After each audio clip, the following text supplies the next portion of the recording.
remember when you first fell in love with the movies? Well, yeah. You know, these are all reconstructed memories. I'm sure everyone has their own version of this.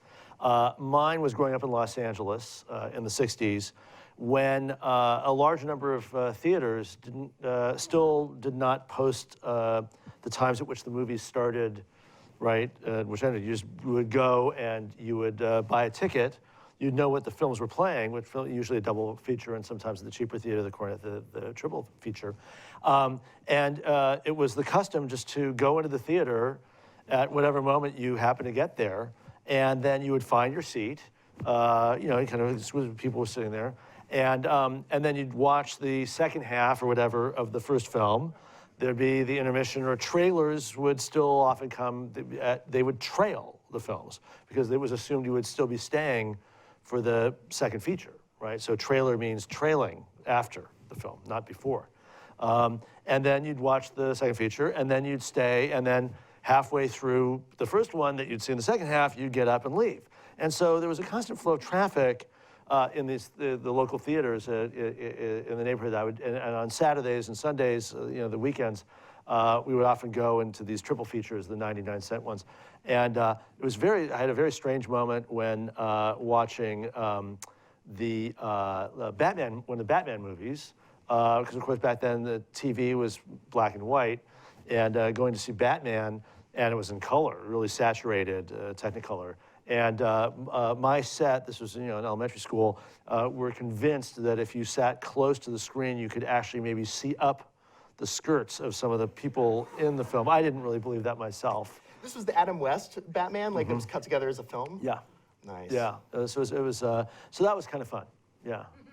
Well, I mean, but that's so interesting because, so you fell in love with the movies, but obviously loving film is very different from then actually making it in the film industry. Pretty much the opposite. Often, no, sometimes. But that's the thing, like, I'm so impressed by how you've never really, you've been in the industry a long time, but you've never been jaded by it. And, you know, the passion and enthusiasm that right. I only jade others. As jading is an active verb in mine. No, go. So how did you get your foot in the door in the first place? Like, when did you know, hey, I actually want to work in the movies? And then how did you go about? It was long delayed because I really did grow up in that kind of, you know, before cinephilia was its own kind of academic and para-academic industry, in that kind of nerd, you know, nerd film buff kind of zone. Growing up again in LA, wonderful critic who was the chief critic at the LA Times back then, Charles Champlin, used to host on public television, Channel 13 every Friday night, for those of us who would never be going out on Friday night, a series of often silent films, black and white films. So I would often stay home.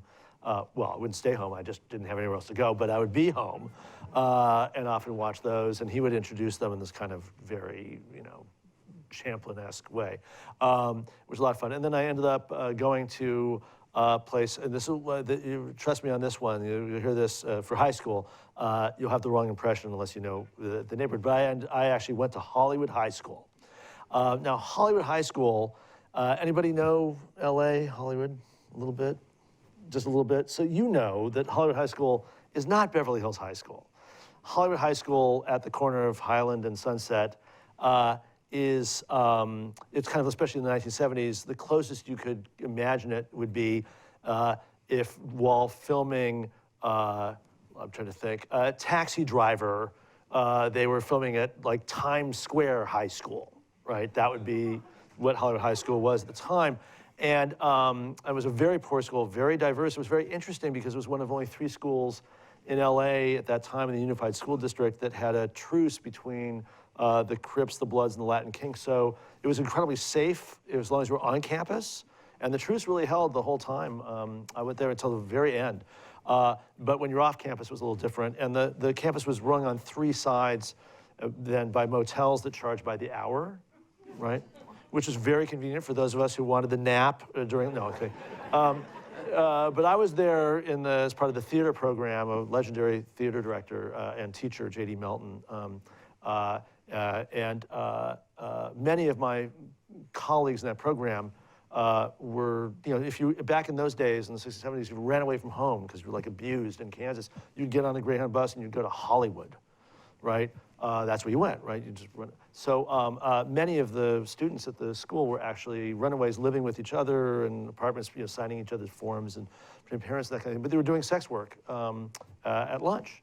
And so, so I grew up in this kind of shadow of like real Hollywood. That's Hollywood. Like I'm a Hollywood guy. So my entree to the, is Hollywood. But there was no sense of anybody really having any interface with the actual, the idea that we all have of what Hollywood is. We were a million miles away.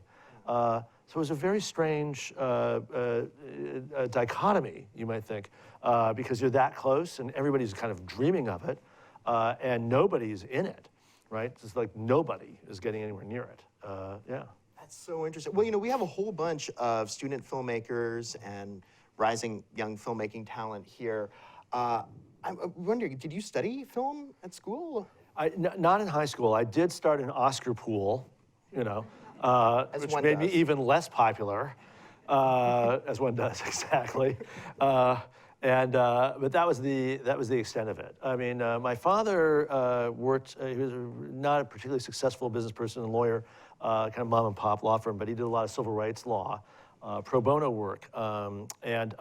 So by the time the 60s were rolling into the 70s, some of that went into freedom of expression stuff, which meant that for a brief period of time, he ended up working for the mafia, who were the original producers of all the porn that was starting to come out in the early 70s. So there would be canisters of 16mm porn stashed sometimes, the evidence, in the closet of the master bedroom in our house. And I can tell you that watching the handle of a vacuum cleaner disappear between the legs of somebody dressed as a French maid in 16mm, not but on the frame like this, is really not an erotic experience. But it's a lot of mess to clean. You gotta roll it back up, and we're like, oh my God.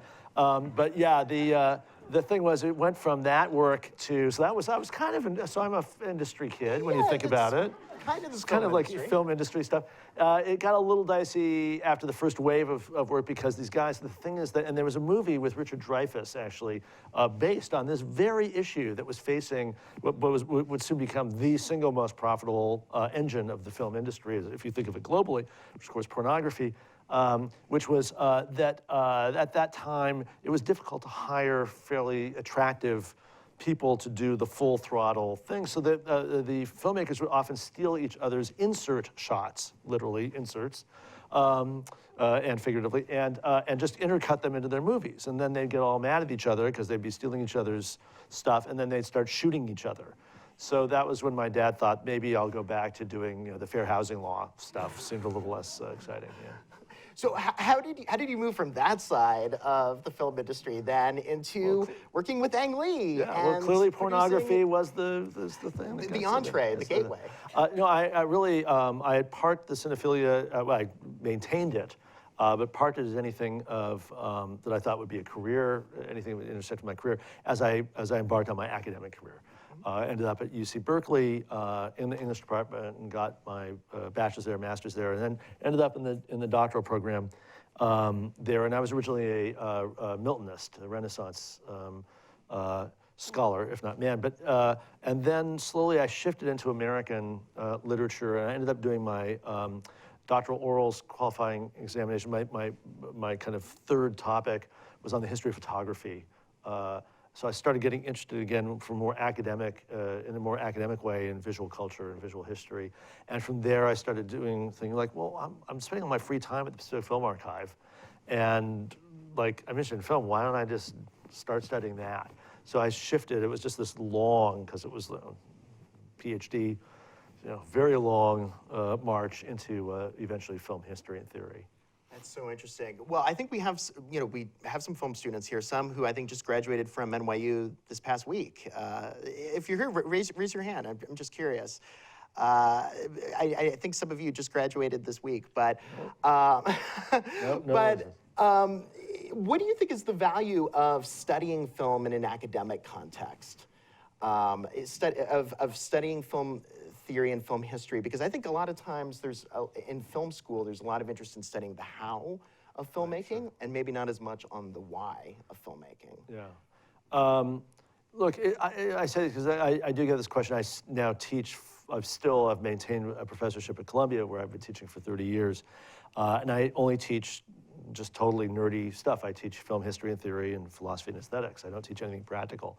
But I will entertain these questions from students like, well, how has film theory helped you in your career, for example?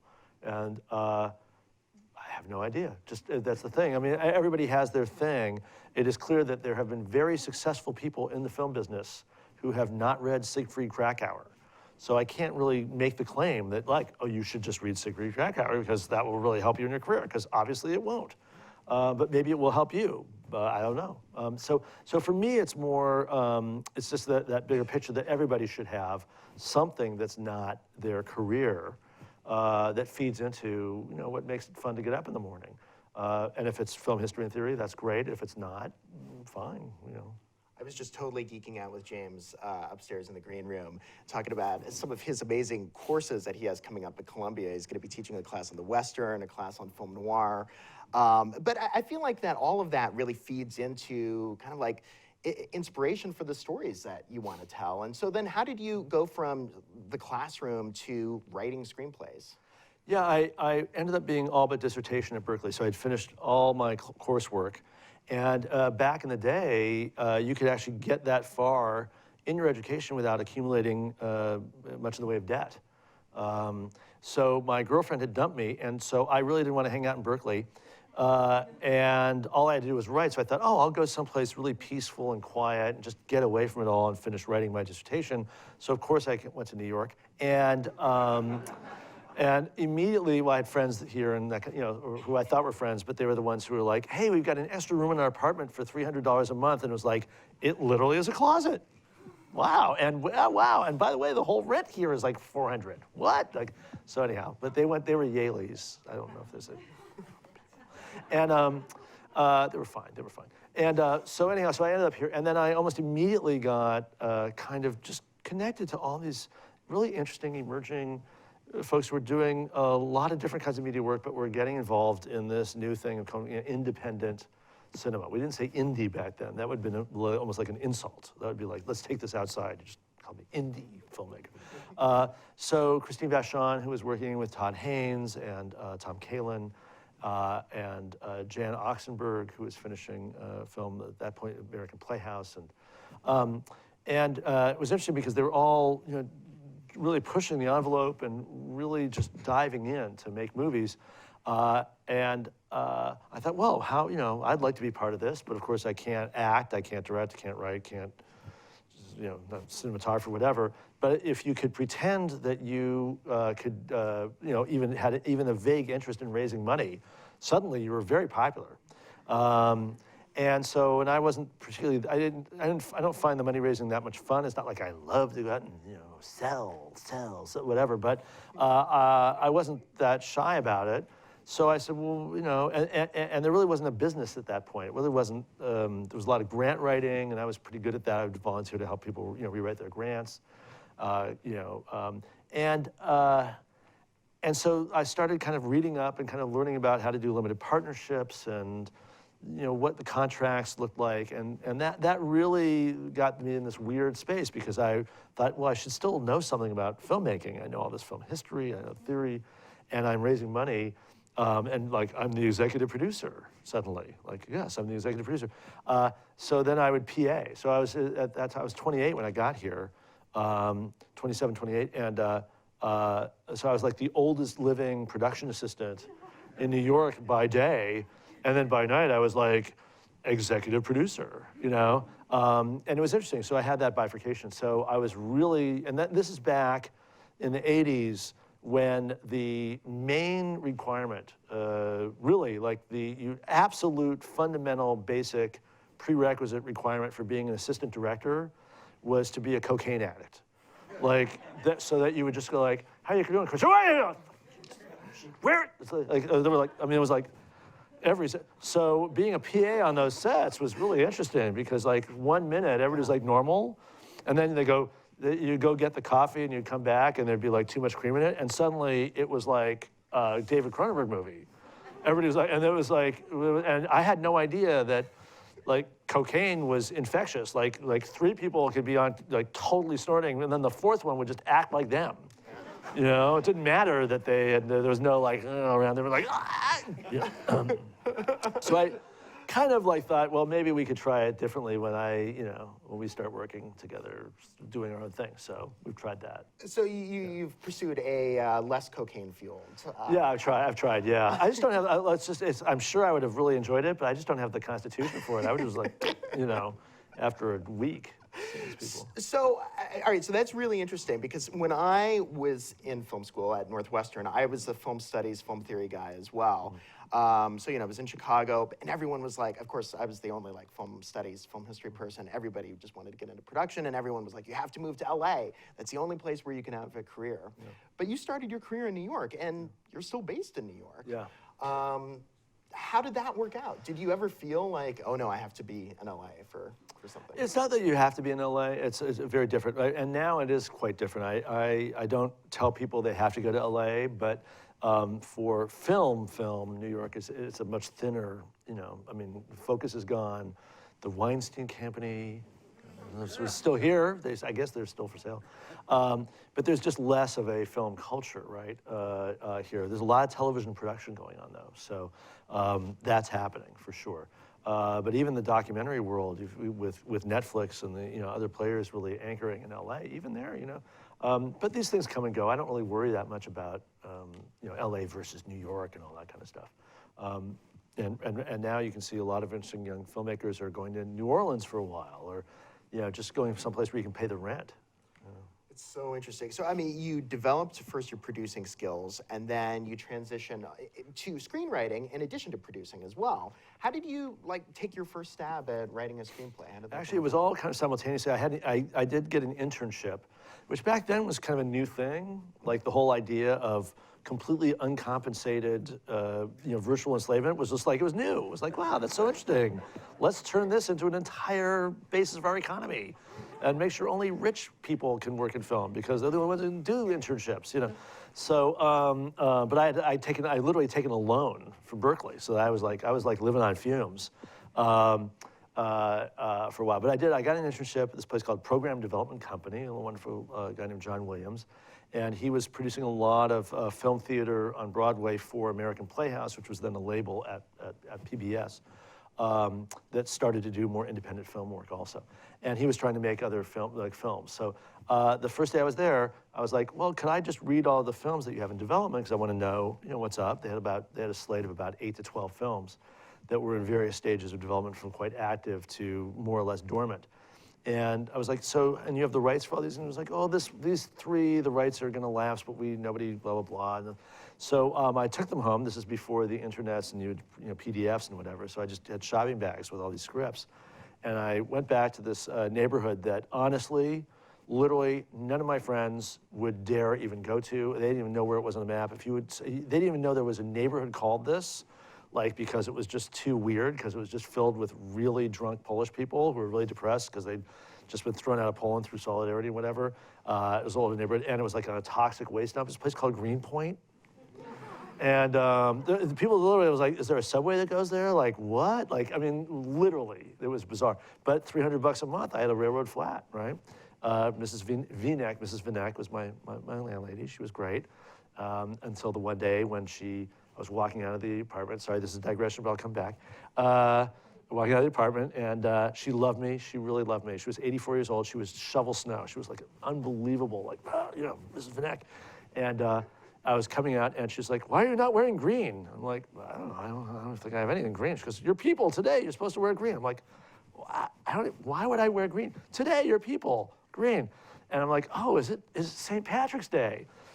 Oh, that's so funny. I'm not Irish. And she looks at me and she's like, and then she looks around, she's like, holy shit. She had no idea I was Jewish. And literally was like, she was literally, she couldn't talk. She was like this. I was like, I'll see you later, Ms. Vinek. And that night, her son Bruno came, a very nice guy, knocked on the door, and he's like, my mother wishes to apologize. It was the shock. It was the shock. She wishes you would have told her.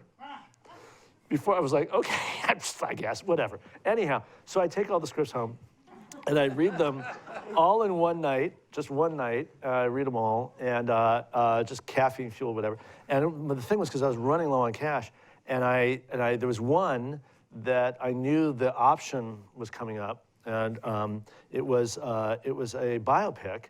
And since I did do film, this is the answer to your other question, if you want to, film history. It was a biopic of Clara Bow, the It Girl. And since I had some film history, I thought, oh man, maybe I could, do a quick rewrite on this, and for like nothing, and but to them nothing, but for me, I would get my rent for like 3 months or whatever. And so I came in and pitched that the next day, and then it was a co-production with an older, very super famous old Hollywood producer and financier named Marty Pohl. Who, that's a credit that some of you might have seen on the old Woody Allen movies from the 60s, or The Sailor Who Fell from Grace of the Sea, lots of these, that kind of guy. And so I had to go over into his palatial offices on 57 and pitch myself and show him my poetry to see if he would hire me. But of course, it was so cheap, he was gonna the other guy was gonna pay half anyhow. So that's what I did. I wrote that script, rewrote that script. Amazing. I mean, just how one thing leads to another like that. I mean, serendipity is just such a part of having a film career, really, as well. It's in knowing how to seize those opportunities. Yeah. What's the best piece of advice, of career advice you've ever been given, and what's the worst? That's a really interesting question, but I'm actually going to throw it back to you, because if you're going to ask me for advice, I need to ask you for the best piece of advice you ever got. So it's going to be even, and then I will tell you. And then I will tell you why. Oh, okay. We can't throw the audience hit, but I'll tell you why. That's really interesting. Because obviously you must have gotten great advice to, coming out of Northwestern. It's funny. International Weekly, BBC. You're in charge of the desk. That's right. So I studied film history and theory, and then I think it was just wanting to just write as much as possible, get my byline out there as much as possible. What's the best advice you got? Who was that person who gave you that best piece of advice that has launched you? I honestly don't know. I have to say, I've never really had like a true mentor. Okay. So if you're looking for a mentee, no, it's too expensive. It just costs too much. The whole thing, the apartment, the whole. I can't do it. But we'll get back to that. Okay. But now you've heard this change. Certainly, some of you might be here because, especially you keep saying, folks asking for advice, or if you've heard good advice you want to share, we're going to get back to you in the Q&A on that, because we'll talk about that. It's a genre of these talks that I have a very specific objection to, but I'll get to that later. Oh, okay, all right, I like that. It's so interesting. I think it's fascinating because you've collaborated so closely with Ang Lee in particular. I mean, you're so well known for your amazing screenplays in the 90s, The Wedding Banquet, Eat, Drink, Man, Woman. I was just geeking out over how much I love Ride with the Devil, James' Civil War movie with Ang Lee as well. Of course, Ice Storm and Crouching Tiger, Hidden Dragon, incredible films, Brokeback Mountain. In terms of your writing process, some screenwriters like to work alone, others like to have partners, presumably to bounce dialogue off them, because maybe it helps with that a little bit. What's your process? Do you think it helps having a partner? Do you think? It does, but then you have to share the money 50-50. That does not sound good to me, honestly. Something's wrong there. I would love to have a writing partner. And in fact, as with everyone else, what am I doing? I'm going into television a bit. So we're in the process, I hope today, we're just waiting for one person to sign on the dotted line. But I'm hoping to have a series, certainly we've done a deal for a straight-to-series commitment somewhere that would require me to set up a writer's room in Los Angeles for a bit, which would be fine. I'll rent my Toyota Corolla and just, get around there. So, but already in the process of setting up that situation, it's been fun hanging out with other writers and starting to talk through. And of course, with the series, you've got, so many hours and there's so much to fill, so you're going to be breaking out and really putting it into bits and pieces, but also letting things surprise you and letting an idea come from somewhere else that maybe you would never have had. And so I'm really looking forward to that process a lot. Other than that, the writing process for me is just grabbing time whenever I can, wherever I can. It's not really, I don't really have a thing. like a ritual. There's no ritual. There's Eating a no lot. piece of music that you put on, or No. I do check pretty regularly for like every 20 minutes, pretty much when I'm in writing, I will get up because every 20 minutes the blood pools in your ass. It does. It's not that healthy, as we know. No, but I don't do it for that reason. I do it because I'm sure that there is and they didn't tell me about this when I was a teenager. I thought that acne was only for teenagers. But it turns out if you look carefully enough and you're procrastinating hard enough, you can always find another blackhead.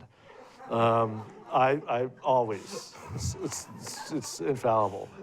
That's good advice, though, to get up every now and then, because in this line of work, it can. We should be getting up right now. Probably. I don't know about your rear end, but mine is just Sitting is the new smoking. everybody up, around. The interactive part will come later. So yeah, I mean, but what I love is how your career keeps evolving as well. So you're getting into TV now. Just a couple years ago, I was fired from my studio job. That was an evolution. No, it's true though. These are good moments. Well, like actually, so that was something I was gonna. I know this is like a very kind of like career retrospective Q&A to ask. I guess, but, yeah. Like, do you? How have you dealt with setbacks? Like you've had ups, you've had downs. Like for young filmmakers here who are starting out, like what would you say? Like if there's an obstacle that's in their path, like with what you've dealt with at times, how have you dealt with setbacks? Well, Percocet, Vicodin, and Johnny Walker together. Just bring them all, like that. Bring them in.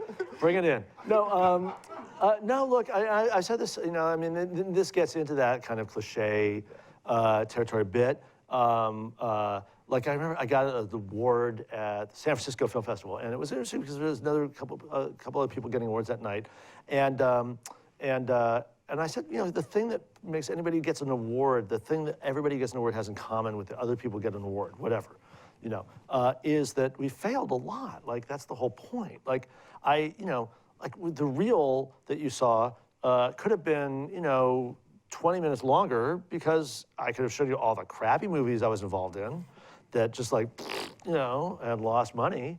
But that's the point. Like, so most of the people I know who do succeed are, I know, again, this is all that fake, like, but are pretty used to failure. They're just used to getting their rear ends kicked. And certainly, it's much worse for actors. I mean, I don't know how actors do it, to be honest. I mean, it's a daily, and I've had the experience now of working with and getting to know some super successful stars. Guess what? A lot of those folks live in terror of the next failure that could be their last, in a sense. So it's not like it gets on that level emotionally easier for a lot of people. But I do find that for most people who have had some success, they really absorb a lot of failure. And then just 2 years ago, you had your directorial debut, so like, if you guys haven't seen Indignation, I'm sure a lot of you have, but this film is so fantastic. It has one of my favorite extended dialogue scenes of any movie, this amazing, like, epic fugue of a scene between Logan Lerman and Tracy Letts. I love that you said that, you told the New York Times that when you were making this film, like, just to get inspiration, that you would cue up scenes from favorite films of yours to sort of like look as inspiration, like to figure out the blocking and camera movements and everything. What were some that you were especially thinking of, especially like in that scene? Yeah, well, here's the interesting thing about the translation of that. The question is just a quick correction, but it's easy. It's an easy assumption to make. I didn't watch favorite movies necessarily. Or let's put it this way, some of the movies I was watching were favorite, and it wasn't even movies, which you're right. What I did was, rather late in my career, I came to directing, and had done a lot of other work, writing and producing, et cetera, running a studio. But the thing about directing, the one thing that I didn't really think it through until suddenly I'm in prep and I'm like, oh, I get it. You can put the camera anywhere? Like, oh, like, but is it there or is it, or there, where do you, so, and I really do love the visual work and the almost the graphic work of directing and cinema, and so what I did was, and I also knew I needed to be like super duper prepared, because as a first-time director, because I did not want to be that director who shows up and is like, oh, the cloud is, I feel like this thing or whatever. And it doesn't mean like putting the actors into straitjackets and this, but it did mean that I had a baseline that the crew knew we would make our days, because we shot the film. It was a period film, but we shot it in 23 days. So, we were like, it was breakneck for that kind of film. So, I knew I was going to be preparing a shot list. So what I did was, and this really was fun, and this is advice for if people are directing, but everybody has their own process. You do whatever you want to do. I said to my team of I had some like junior assistant folks and a former student who's another film nerd. I said, here's what I want to do. I'm going to sit down and explain, literally describe my movie, scene by scene, in the most boring way possible. I mean, I'm not making this up. So in this scene, a car pulls up in front of a building and one person gets out of the car and walks in the building. In this scene, two people are talking to each other in an office, okay? So that's it, just the most bare bones description. I said, here's what we're gonna do. We're going to put together 5 scenes from other movies. They could be classics of world cinema, my favorites, or they could be ABC family after-school specials, or they could be B movies, indie movies, foreign movies, whatever kind of movie, chop sock, whatever, any genre, it doesn't matter. They just have to fit that description. And we'll do 5 of them, and then what I'll do is we'll get an HDMI cord, we'll plug it into my TV in my living room, I will make dinner, I'll open a bottle of wine for a few nights, and we will literally reverse engineer every single one of those scenes. Regardless, like I'm gonna look at them and say, okay, what lens are they using? What's the blocking, camera movement? What's the editing? How are they, what's the coverage? All that stuff. And I just took notes. And it got both boring and interesting. And it was really interesting how it was interesting and interesting how it was boring.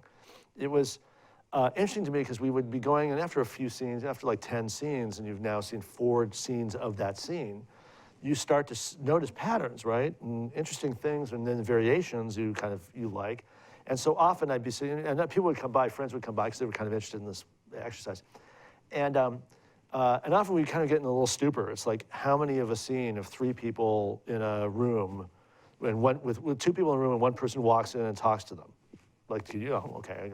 And then suddenly we'd have a version of that scene where it's like, everybody in the room would go, oh my God, a diopter lens, somebody in the background, the foreground, they cross, this one crosses, the coverage shifts, the axis, suddenly blah, blah, everybody's like, oh, this is amazing, and this sort of thing. And it's like, and I'm like, yeah, that's great, and I'm writing everything down, and I was like, thinking about it, and they go, oh, by the way, that movie sucked. It was a terrible movie. I hated it. The characters were terrible, I didn't care about this. It was like, who needs, okay, great, thank you, diopter lens. Whatever, and everybody would all go, yeah, geez, that's true. And then the other thing I learned, which is really interesting, is, you take a film like Goodfellas, which is, again, among my favorites, and you remember Goodfellas because, Steadicam, and, Copacabana, and then Martin Scorsese, and violence, and trunk of the car, whatever. And we're like, but it's interesting because with the exercise, Goodfellas showed up like 4 or 5 times in different scenes. Well, it turns out like 85% of Goodfellas is super mediocre TV coverage. It's like literally. I mean, some of these medium wides are just ugly. They're just like, oh, okay, well, they're standing around, they're in the living room, and it's like, okay, let's do that, and we'll cut over here, and cut back there, and back to the wide, lunch, And I thought, wow, because my memory of that movie was like, whoa, roller coaster, and I love the film. But it turned out that you don't, so that was really interesting to me. I could go on about this for a while, but as you can tell, but it turns out that the tyranny of the first-time filmmaker who does that thing, and some of you have had this experience probably in the film business, is they get on the set, and they get the crew, and they really want to rattle the crew, they go, I'm going to be screening my favorite movie, Wild Strawberries, on Thursday night, and we're really going to be, and then at that point, the crew's like, yeah, this guy, Ingmar Bergman, right. So I avoided that by having all these different references, yeah. That's really interesting. So the other thing that I think is so relevant for, if there are any aspiring filmmakers or first-time filmmakers working to, get their films made, is that you didn't really call in any favors, to get this movie made. You financed it, you worked to get the financing for it yourself. Like, how did you go about putting the budget together for your own film? Yeah. Well, one is I did and I didn't. I did this thing, which I say to all my assistants now, it's been over 30 years, I always say, the reason I'm not throwing an ashtray at you, even though you screwed up, is because someday I'm going to be asking for a job from you. So I need to be nice. So for Indignation, for example, my producer I came to with the script to was Anthony Bregman, who's one of the great independent producers in America. He also got his first gig, unpaid internship, with us at Good Machine back in the day. So, it's kind of like that. The people I'm working with at Netflix right now, former assistant, the guy who's currently running Focus, former assistant, that kind of thing. So these are my friends in the business, frankly. So Anthony was the producer. We did raise, it was that crazy hodgepodge, which is, the bridge loan, the mezz, the equity fund, the second layer equity, pre-sales, output deals, Film Nation selling this, that, the bank loan. The bank then got another loan against the other loan, and all that stuff. And then the good news for me was really important was obviously for a first feature was to make it as inexpensively as I could, but still make it look good, so I wasn't carrying a lot of weight, so to speak. And that my investors actually have all gotten their money back, thank you, or whatever. And it was reviewed and whatever. It did not get a lot of awards, or it didn't burn up at the box office that much. Oh, it was respectable, which was fine. It was a huge hit at Sundance. Yeah. No, it was really, no, I was big at the, that, and that was a relief, because again, going to Sundance, I mean it, this is like, you talk about failure. You want to really fail, you be me, running a studio for like 13 years and before like a machine, and then show up at Sundance with your first feature and want people to love you. I mean, we're a pretty nice bunch, the independent film world, but I mean, I was the guy with the Target and the toilet paper and whatever else stuck on my back and the kick me sign. So that was really a great experience, obviously. I was certainly expecting, They may have had the knives out, but you didn't get stabbed. No, it was amazing. Yeah. They were going after, I got covering fire from somebody else, I don't know. But anyhow, that was great. Yeah. I'm curious, one last thing before we throw it to the audience. When you were running Focus Features, and you greenlit so many amazing films. I mean, we just saw Lost in Translation as part of the clip package. What were you looking for? Was there any one element that was like, all right, that's what I'm looking for. That's what makes a film that I'm going to greenlight. No. There really isn't, and I think that it's hard because if you could articulate it, you would patent it, and then you would be rich. But you can't, and that's the thing. And so, generally speaking, obviously, and it's different in different parts of the business. Of course, Focus and before that, Good Machine occupied very specific places in a very specific economy of independent and studio filmmaking, right? So we really did rely on the ability to present the works as if they were the expression of unique identifiable voices. So auteur theory was very helpful in that part of the market, in terms of market segmentation. And like a good half of all auteur movies, if you didn't know they were by the auteur, you wouldn't know that they were auteur movies. And a good half of movies that are not by auteurs, you wouldn't know weren't by auteurs because you go, wow, that's kind of weird. You know what I mean? So it's a kind of a funny thing, but certainly that, the individual voice or the ability to present the work as the result of an individual voice was certainly important. And there were a number of other things, like cheap, buy it low and sell it high kind of thing was pretty much of a mantra. It's a good mantra to have. If you could, Anyhow, it has been a pleasure hanging out with you. I hope you had as fun as I think we did up here. Absolutely. Yeah, thank you. Oh my God. Yeah, thank you very much. Thank you. Good questions, yeah. Thank you so much, James. All right.